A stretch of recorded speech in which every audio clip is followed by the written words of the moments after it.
Hi, I'm Judy Green and welcome to NatChat. Today I have a very old friend of mine, Jill Thomas, and we date back to our old modelling days. So welcome to the show, Jill. Thank you, Judy. Thanks. So I'm sure the first thing people in the audience, well especially the girls, would be interested, like back then when we modelled, you know, how did you first get into modelling? I actually got in by default. I never meant to be a model. It was one of those funny situations where someone said, oh, you're tall and you're skinny and you should do it, and I didn't. With that point, isn't it true, people do presume, like I wasn't tall and skinny, I was a different type of model, Yes. But it doesn't translate to someone making it in modelling, just being tall, skinny, good hair, all the sort of things. It takes something more than that. And I mean, I was looking at your shots yesterday and, you know, you're definitely a hottie. So, so tell me more about it. When you say by default, exactly what do you mean? Being tall, being skinny was the way I was. So Uh-huh. it wasn't a structured thing, it wasn't a chosen thing. I actually wanted to be a teacher. So, Really? you know, it really was a long way removed from where I'd planned to go. But a lot of people said to me, oh, you know, would you do a photograph for this for us? Would you do this? Would you help me out? Can you do this? Etc. And I was doing that and I was having a lot of fun and meeting some wonderful people, but I was doing it all for nothing. Oh. And then at one stage someone said to me, you know, you can earn money doing this. And I thought, oh, possibly not. You know, I'm not good enough at that. So what age were you then? Did you have a regular job before? Like what age did you get into the biz? Initially, at 16. Wow, Yeah. very young. And then freelance around about 18 and a half, 19. And then did an agency pick you up? I forget who you used to be with. I used to be with Chadwick, That's which was a right. fabulous agency. And no, they didn't. I actually had at that stage a number of very good clients that I worked directly for. And I did probably the reverse of most girls that wanted to model. I went to Chadwick's and I said, look, I'm really busy. I'm modelling and I've got a lot of clients and I need someone to collect my money. Oh, gee, who wouldn't want that? Lucky them.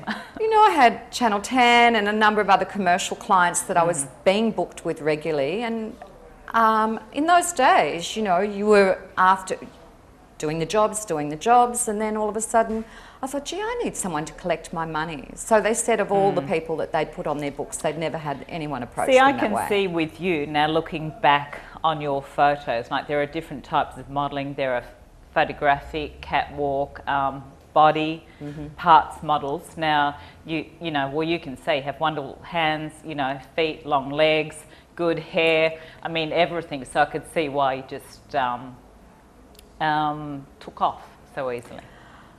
Well, it was, again, in those days too, you did have to do everything. You had to do live television, live radio. You had to do your own hair and makeup. If someone wanted you to do a parade, you didn't get a dresser, or even often, in many cases, you didn't get to rehearse. They just threw the clothes on you and you had to get up and deliver.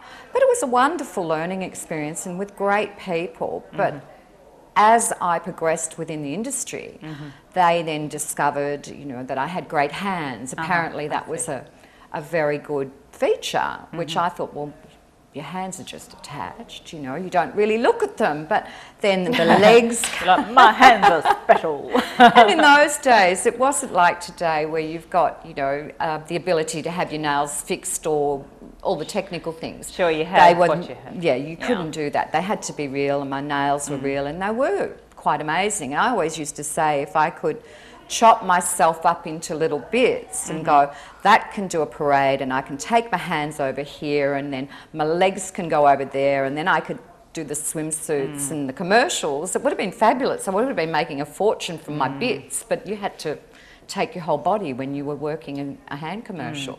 And then so you had the modelling career, and then that extended in, and then you started organising parades, and you're involved in, you know, charities, which we'll get into later. Yes, yeah. But you decided to eventually go on the other side, didn't you?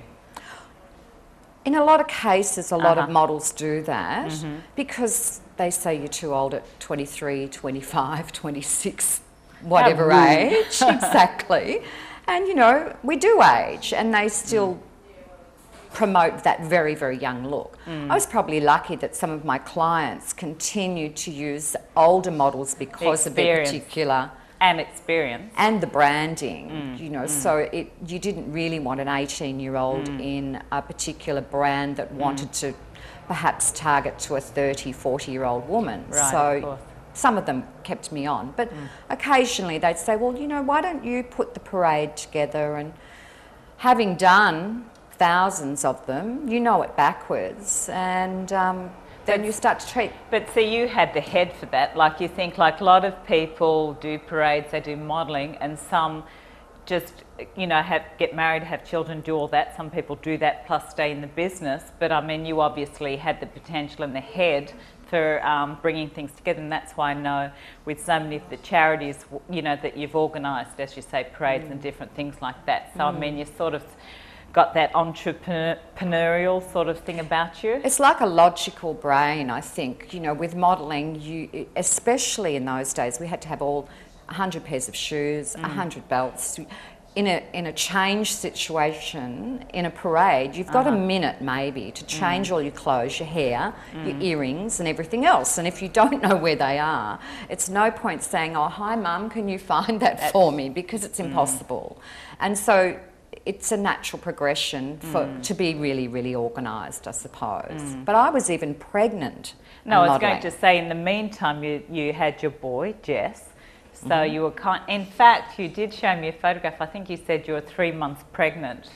I did a Gown of the Year, which was something, a designers competition that they have once a year in Australia. And they had a fabulous big show every year. And it was Gown of the Year, and it was very big awards and everything. And I had 3 or 4 outfits to wear in it. They were all designed. I found out I was pregnant. Wow. And I was actually 5, I thought it was 3 months, but it was 5 months pregnant. Wow. With a fabulous evening gown on the catwalk. And I remember saying to the organisers, can I just let you know I'm pregnant? And they're like, oh, how long? I'm like, 5 months. And they're looking, and I was as skinny as anything, but you just couldn't see. So I was very blessed in the sense that I was still able to do that. Certainly were. Anyway, we're going to go for a break, and then I'd like to get into other aspects of, you know, then you started doing another different thing in your career. So I did, yes. So everyone who's watching NatChat right now, I'm Judy Green, and after the break we'll be back with Jill Thomas and talk about more modelling and other things she's doing. Okay.